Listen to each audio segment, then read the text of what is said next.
starting right now on ABC's This Week. New this morning, the patient in Dallas infected with Ebola now in critical condition, fighting for his life. As health officials scramble to contain the deadly disease, new concerns about how the hospital handled him. Is the U.S. really prepared for an outbreak? Our Dr. Besser is here, just back from the hot zone. Countdown to the midterms. Just 30 days to go. What President Obama said that has Republicans pouncing. And can Hillary Clinton's barnstorming tip the balance in key states? Plus, honoring our wounded warriors. The new memorial opening today for all those men and women who have sacrificed so much for our country. Our Bob Woodruff is there. From ABC News, This Week with George Stephanopoulos begins now.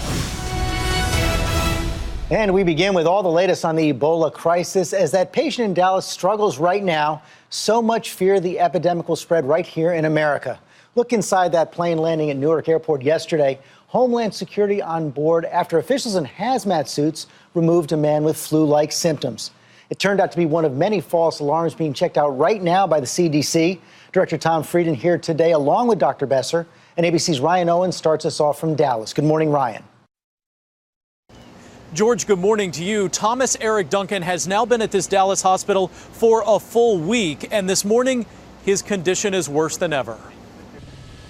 The hospital will only say the Liberian national is in critical condition. His family says much more. His nephew tells ABC News Duncan is not conscious. He's so heavily sedated. He's gone into kidney failure and is on dialysis. The Ebola victim also cannot breathe on his own and is on a ventilator. Duncan's girlfriend and her family, we blurred their faces to protect their privacy, have been having their temperature monitored by CDC disease detectives twice a day. So far, so good. We are confident that none of those with definite contact had any symptoms related to Ebola. None of them had fever.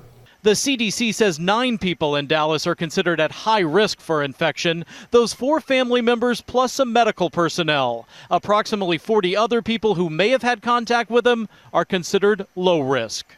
The hospital here may have missed the signs and sent Duncan home after his first visit, but now everyone else seems determined not to.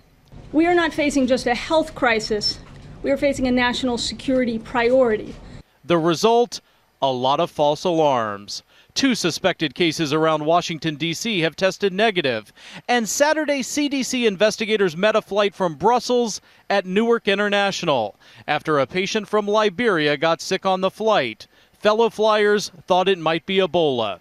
It wasn't. Ebola symptoms usually show up 8 to 10 days after exposure. Remember, Duncan has been here for 7 days, so you do the math. Right now is the really anxious time for folks here in Dallas. George? Okay, Ryan, thanks. Let's get more on this now from the mayor of Dallas, Mike Rawlings. Mr. Mayor, thanks for joining us. I know you're right outside the hospital where Mr. Duncan is being treated right now. What more can you tell us about his condition? All I know that he's been downgraded to critical, and churches all over Dallas will be praying for him this morning. Our focus is on his contacts and really the safety of Dallas. Dallas is safe and Dallas is calm. But this is very serious, and we're taking it as such. And Mayor, you know, there have been some complaints from the family about how they were treated early on, whether they got all the information they needed. Are you confident now that they do know everything that's going on and they're being cared for in the proper way? I am. I met them personally on Friday. We moved them to a secluded, safe area where the young child can play basketball and get out in the yard. We've got 2 people with them all the time, taking care of their needs. And we're working with the other contacts to make sure they're there as well.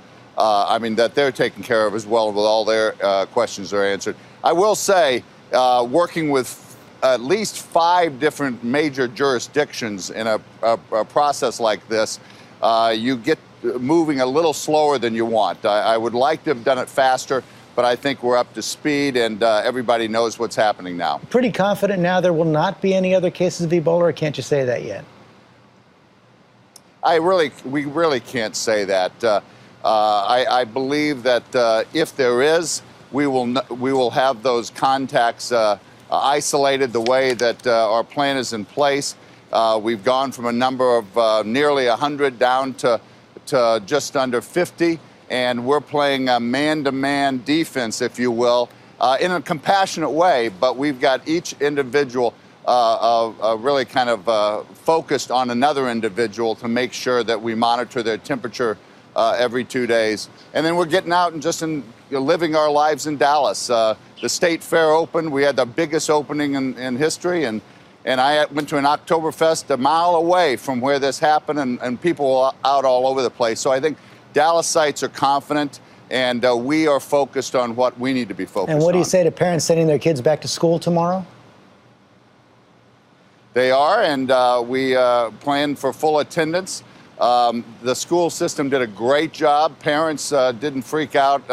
As far as I'm concerned, we only had a 10-point drop in attendance. And the students that were kept out, we've got them homeschooling and have got a great education package in place for them with one-to-one tutoring. Thanks very much for your time this morning.